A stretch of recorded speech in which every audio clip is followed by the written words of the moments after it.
Here's your introduction. Sa tahimik na bayan ng San Miguel, isang nakakakilabot na balita ang kumalat. May isang nilalang na muling nagpakita matapos ang mahigit isang dekadang pagkawala. Noong una, akala ng mga residente gawa-gawa lang ito, isang lumang kwentong bayan na muling binuhay upang takutin ang mga bata.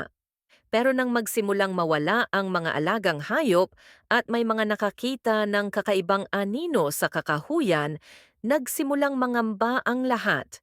Si Mang Ruben, isang matandang magsasaka, ang unang nakapansin ng kakaibang presensya sa paligid. Habang nagbabantay ng kanyang pananim isang gabi, may narinig siyang malalalim na yabag sa may gubat, masyadong mabigat para sa isang tao. Pinagmasdan niya ang paligid, ngunit wala siyang makita. Ngunit nang lumingon siya pabalik sa kanyang bahay, napansin niyang may gumagalaw sa gilid ng kanyang bakod. Isang malaking anino, mataas, at may kakaibang hugis. Kinusot niya ang kanyang mga mata at sa isang iglap nawala ito. Kinabukasan, ikinuwento niya ito sa kanyang mga kapitbahay, pero karamihan ay hindi siya pinaniwalaan. Si Rosa naman, isang dalagang mahilig sa pagkuha ng litrato, ay may sariling karanasan. Isang gabi, habang kinukunan niya ng larawan ang lumang tulay sa bayan gamit ang kanyang kamera, may napansin siyang kakaiba sa kanyang kuha. Isang pares ng mapupulang mata ang nakasilip sa likod ng isang puno. Nang tiningnan niya ito gamit ang kanyang sariling mata, wala siyang nakita. Pero sa larawan, malinaw ang hugis ng isang nilalang na hindi niya maipaliwanag. Sa takot, agad siyang umuwi at ipinalabas sa kanyang pamilya ang larawan. Doon na nagsimula ang takot ng buong bayan. Kahit ang matapang na si Kapitan Manuel na hindi basta-basta naniniwala sa mga kababalaghan ay nagsimulang magduda nang mismong ang kanyang alagang aso ay natagpo ang sugatan at tila may kinatatakutan. Malalalim ang mga galos nito, parang kagat ng isang hayop, pero hindi tulad ng sa mga aso o anumang hayop na kilala nila sa bayan. Nagdesisyon siyang imbestigahan ito, kaya't isang gabi, kasama ang ilang tanod, pinuntahan nila ang gilid ng gubat kung saan madalas makita ang anino. Tahimik nilang sinuyod ang paligid, hawak ang kanilang mga flashlight. Sa simula ay puro kaluskos lang ng hangin sa dahon ang naririnig nila. Pero habang lumalalim ang gabi, may naramdaman silang kakaiba. Ang hangin ay tila bumigat at may malamig na simoy na dumampi sa kanilang balat. Bigla na lang, may narinig silang mababangungol, malalim, parang halimaw na nagmumula sa ilalim ng lupa. Tumigil sila at tumingin sa paligid. Isang anino ang gumalaw sa malayo, mabilis, halos hindi makita ng maayos. Bago pa sila makatakbo pabalik, isang malakas na kalabog ang yumanig sa lupa. Napalunok si Kapitan Manuel. Ang kanilang mga ilaw ay nanginig sa kanilang mga kamay at sa isang iglap may lumitaw mula sa dilim. Isang nilalang na matagal nang nawala, ngunit ngayon ay bumalik na. Ano nga ba ang nilalang na ito? Totoo nga bang isang halimaw ang nagbalik sa bayan? At ano ang tunay nitong dahilan sa pagbalik? Itutuloy. Nang makita ni na Kapitan Manuel at ng kanyang mga kasama ang anino sa dilim, hindi sila agad nakakilos. Para bang nanigas ang kanilang mga katawan sa takot. Ang liwanag mula sa kanilang mga flashlight ay hindi sapat upang lubusang maaninag ang anyo ng nilalang, ngunit tiyak silang hindi ito isang normal na hayop. Mataas ito, halos kasing laki ng isang poste at ang hugis ng katawan nito ay hindi pangkaraniwan. Mabilis itong gumalaw, para bang naglalakad ng hindi lumalapat ang paa sa lupa. Si Mang Ernesto, isa sa mga tanod, ay hindi napigilan ang sarili at umatras ng ilang hakbang. "Kapitan, ano yan?" Mahina niyang bulong. Halos hindi lumalabas ang boses dahil sa kaba. Walang sumagot. Ang malamig na hangin ay muling umihip at kasabay nito, isang mababang ungol ang umalingaw-ngaw sa paligid. Hindi ito tunog ng tao, hindi rin tunog ng anumang hayop na kilala nila. Isa itong tunog na puno ng puot, parang babala sa sinumang maglalakas loob na lumapit. Napaatras si Kapitan Manuel, pilit na pinapalakas ang loob. Balik tayo, dahan-dahan, utos niya, ngunit bago pa sila makagalaw, ang nilalang ay tila unti-unting lumapit. Napansin nilang hindi ito naglalakad gaya ng normal na tao. Para itong dumudula sa ere, na para bang ang mismong hangin ang nagdadala rito. Ang kanilang mga flashlight ay biglang nagkislapan, parang may malakas na enerhiya sa paligid na nakakaapekto sa ilaw. Bigla, may naramdaman silang malamig na dampi sa kanilang balat at sa isang iglap, namatay ang lahat ng ilaw. Nagdilim ang paligid at sa loob ng ilang segundo, tanging tibok ng kanilang mga puso ang maririnig. Ang katahimikan ay nakakapangilabot, tila hinihigop ang lahat ng ingay sa paligid. Mabilis na bumunot ng posporo si Mang Ernesto at sinindihan ito, sapat upang makita nila na wala na ang nilalang. Wala ring bakas ng kahit anong presensya, ngunit ang damo kung saan ito nakatayo kanina ay lumamig, parang nilamon ng nagyayalong hangin. Umalis na ba? Tanong ni Rosa, na kanina pa nanonood mula sa di kalayuan. Ngunit kahit wala na sa kanilang paningin ang nilalang, lahat sila ay may iisang pakiramdam. Hindi ito umalis, nanonood lang ito mula sa dilim. Kinabukasan, kumalat ang balita sa buong bayan. Ang iba ay nagsabing imposibleng totoo ang nakita nila, habang ang matatanda sa lugar ay may ibang opinyon. Matagal nang nawala ang halimaw na yon, sabi ng isang lola sa palengke. Pero kung bumalik na siya, may dahilan kung bakit. Ano nga ba ang dahilan ng kanyang pagbabalik? At ano ang tunay nitong hinahanap? Itutuloy? Sa mga sumunod na araw, lalong lumalim ang takot sa bayan ng San Miguel. Ang ilang residente ay nagdesisyong huwag nang lumabas ng bahay kapag gumagabi, habang ang iba naman ay nag-imbak ng pagkain at gamit, parang naghahanda sa isang hindi maiiwasang sakuna. Ang usapan sa palengke, sa tindahan at kahit sa simbahan ay iisa, ang misteryosong nilalang na muling nagpakita. Ngunit habang ang karamihan ay takot, may iilan na gustong alamin ang katotohanan. Isa na rito si Thomas, isang binatang mahilig sa mga kwento ng kababalaghan. Lumaki siya sa mga alamat na ikinuwento ng kanyang lola tungkol sa nilalang na minsang nagdala ng lagim sa kanilang bayan. Ayon sa matanda, may mga nawawala noon at ang tanging palatandaan ng kanilang pagkawala ay ang mga yapak sa lupa, malalalim, parang mula sa isang bagay na may mabibigat na paa. Isang gabi, nagpasya si Thomas na puntahan ng kakahuyan kung saan huling nakita ang anino. Hindi siya nag-iisa, kasama niya si Rosa, na hanggang ngayon ay iniisip pa rin ang larawang nakuha niya. Gusto nilang makita kung may iniwang bakas ang nilalang. Bit-bit nila ang kanilang mga cellphone na may malalakas na flashlight at habang naglalakad, ramdam nila ang bigat ng katahimikan sa paligid. Wala man lang huni ng ibon o kuliglig. Habang iniiwasan nila ang matataas na damo, napansin ni Thomas ang isang bagay sa lupa, isang malalim na marka, parang bakas ng isang kamay na may mahahabang daliri. Napalunok siya. Rosa, tingnan mo to. Bago pa sila makapagdesisyon kung aalis o magpapatuloy, may narinig silang tunog mula sa kanilang likuran. Isang mahina, ngunit matalim na hininga. Napakalapit sa kanila. Itutuloy, nanlalamig ang buong katawan ni Tomas nang marinig niya ang hiningang iyon sa likuran nila. Parang may malamig na hangin na dumaan sa kanyang batok, dahilan para tumayo ang kanyang mga balahibo.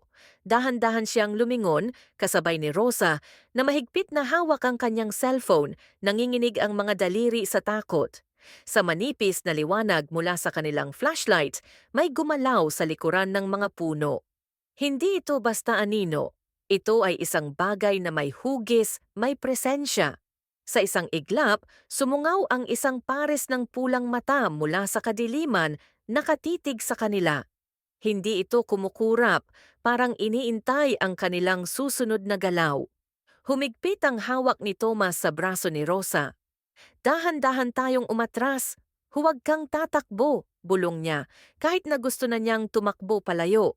Pero bago pa sila makagalaw, may narinig silang isa pang tunog. Hindi lang isang hininga, kundi maraming yabag, papalapit sa kanila mula sa magkabilang gilid. Parang hindi lang iisang nilalang ang naroroon. Mabilis na kinuha ni Rosa ang kanyang cellphone at kinuhanan ng litrato ang madilim na bahagi ng gubat. Sa loob lamang ng isang segundo, lumiwanag ang screen at sa saglit na yon, nakita nila ang hindi dapat makita. Isang nilalang, mataas, payat, ngunit may mahahabang kamay ang nakatayo sa hindi kalayuan. Ang balat nito ay parang natutuyong kahoy at ang bibig nito ay bahagyang nakabukas, parang punit ang gilid. Halos mapatid ang hininga ni Tomas. Hindi na niya kayang kumilos. Pero bago pa nila malaman kung ano ang susunod na mangyayari, isang malakas na ungol ang pumuno sa buong kagubatan, isang tunog na nagpahinto sa kanilang puso. Itutuloy. Sumabog ang ingay ng malakas na ungol sa buong kagubatan, parang isang halimaw na nagising mula sa mahimbing na pagkakatulog. Napaurong si Tomas at Rosa, halos mabitawan ang kanilang mga cellphone. Nanginginig ang kanilang mga kamay habang pilit nilang sinisilip ang paligid, ngunit wala silang makita.